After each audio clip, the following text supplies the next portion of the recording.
Welcome to the Top 10 Garden Show with Ken Lain. Listen to Ken's tips, tricks, and garden shortcuts guaranteed to make your gardens more beautiful than ever this year. Now welcome your host, Ken Lain. And we are back with Mountain Gardener. The beauty of having a studio right here in the garden center, where you got a friend that comes in, he's doing great work in the community. You say, John, would you come in? You got to tell the community about this. So John Murphy is a friend. He's our realtor. He's kind of plugged in the communities. He's kind of a man of many talents. And your passion is feeding people, helping them feed themselves. Correct. You've been doing this for many, many years, and you've got a golf tournament coming up. So that is just exciting. We should let the community know about that. But before you start, tell us about yourself. Where'd you come from? You're into real estate and other stuff. Your wife, Lisa, and there's a lot going on. Yeah. We're from the East Coast, from New Jersey. We've been here 8 years. Okay. And my wife owns Silver Sands Recovery, helping people with addiction issues. I'm a realtor in town, and I was the commission for well-being. I was the chair for the city of Prescott, and I'm all about health, wellness, and longevity. And you're not going to get any of those things unless you eat right. That's right. And so that's how I got into the whole gardening deal. And my nonprofit is the Make 100 Healthy Foundation, as in make 100 years healthy. Yeah. And then we evolved into the Prescott Food Forest. And that has evolved into our training program, the Gardeners of Destiny training. And that's evolved into us giving lots of food to the food banks and the pantries and people that are in need. And it's just been a wonderful journey. I'm very blessed. I love watching your Facebook posts, just all the activity. There's nothing like a bunch of gardeners in their hats and their gloves. They're picking produce, getting things ready, taking it to the kitchens, taking it to the pantries. It's just, there's an energy there, and you can see it every time you guys gather. Thank you. We have a fellowship. We're up over 500 people in our group. I had no idea. And last week, 2 weeks ago, we started our spring gardening classes on Saturdays, just like you have, up in Chino Valley at Be Organic Farm.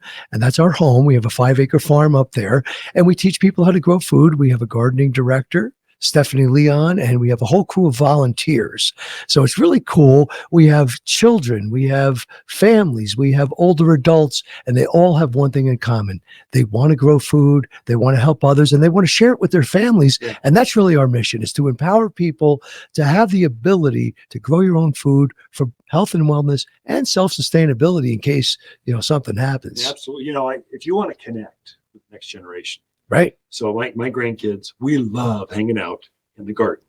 So we love picking stuff. Yeah. Every time they come over, hey, Pop, let's go pick stuff. I'm like, okay, let's do this. I got to make sure something's always ready to harvest. Hey, that's cool. Potatoes in the winter, radishes, beets, something's Yes. always got to be there. And then I bury arrowheads. I get them from Amazon. I just bury them throughout the yard. So they're always out there. I'm trying to make archaeologists out of them. Like a treasure hunt. It's a treasure hunt. And they can spend hours out there. It's amazing. So there's a connection, multi-generational. Well, we work with a lot of schools. Just a few weeks ago, we had Trinity Christian School out on 2 days. We had 20 kids from the 8th grade class on Thursday and 20 kids from the 8th grade class on Friday. So we had 2 different groups. They gave us 40 hours. We got 120 hours of volunteer work. But the most important part is they learned about gardening and clearing the beds and getting it ready for the season. And so it was a win-win. We're very blessed to have them, but they also enjoyed it immensely. And what's happening is a lot of these kids are becoming volunteers and bringing their families in. So it's a growing phenomenon.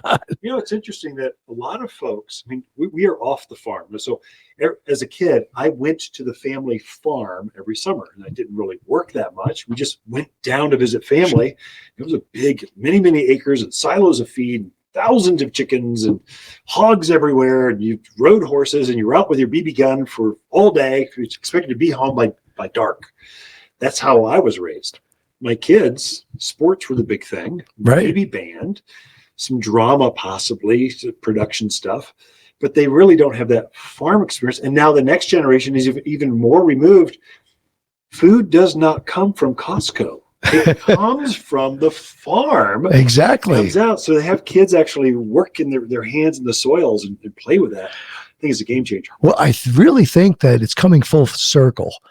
People are realizing, especially since COVID, when you went to the store and there was nothing there, wait a minute, maybe this is a life skill that we should know and teach our kids. Yeah.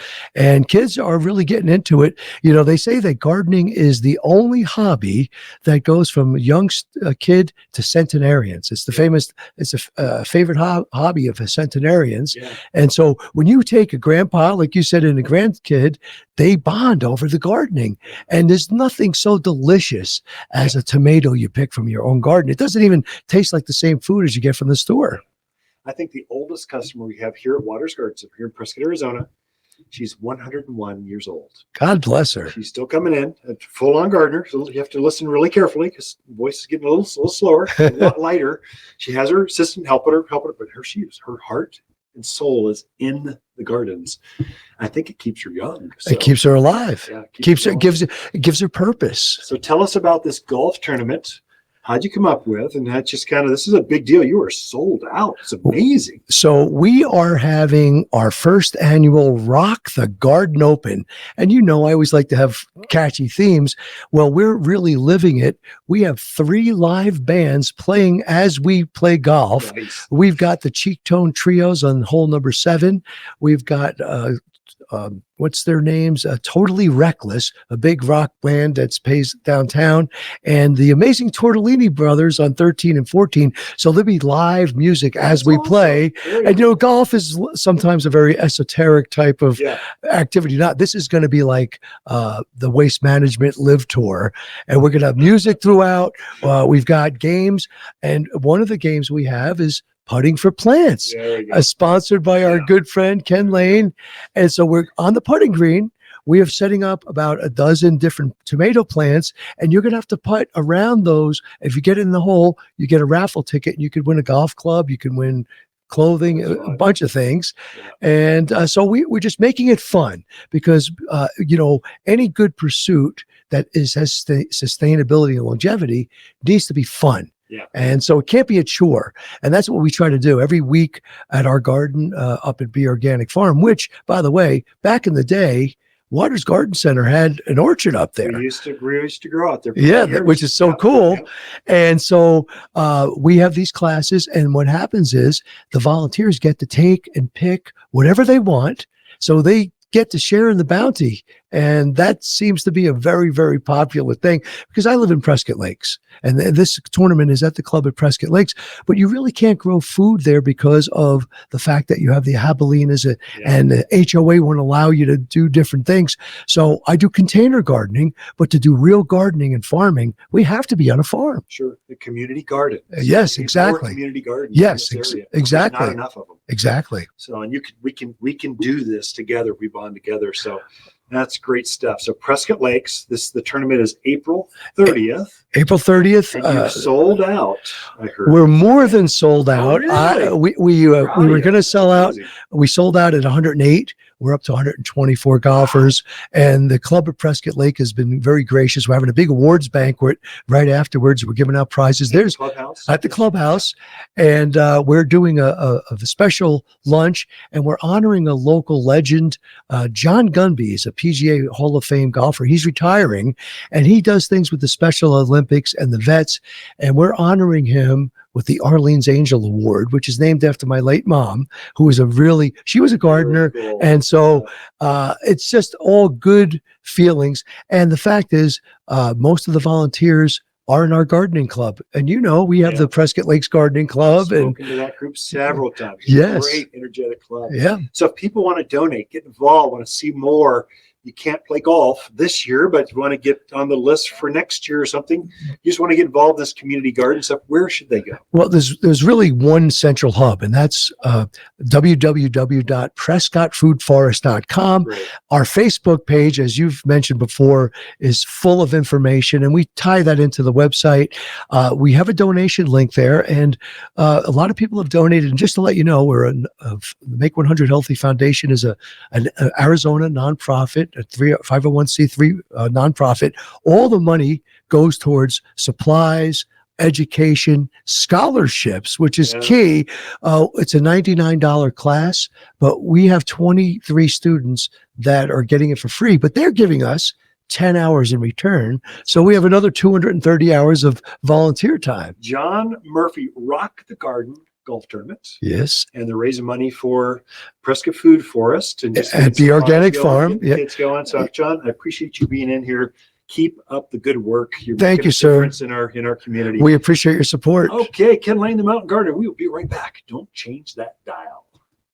Waters Garden companion plants of the month are lilac, poppy, purple plums, and our songbird columbine. This graceful beauty dances in the shade of the garden, holding its head high, smiling back at you. This bloomer comes back each spring with lacy green foliage, promptly followed by amazing two-tone flowers. An excellent cut flower that is both deer and rabbit resistant. So hardy, some varieties naturally call Arizona home. Songbird columbine can only be found at Waters Garden Center in Prescott.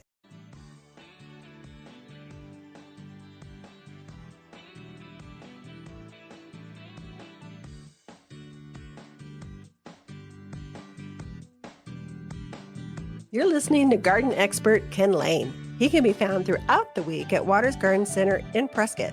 Thanks for tuning in to the Top 10 Garden Show.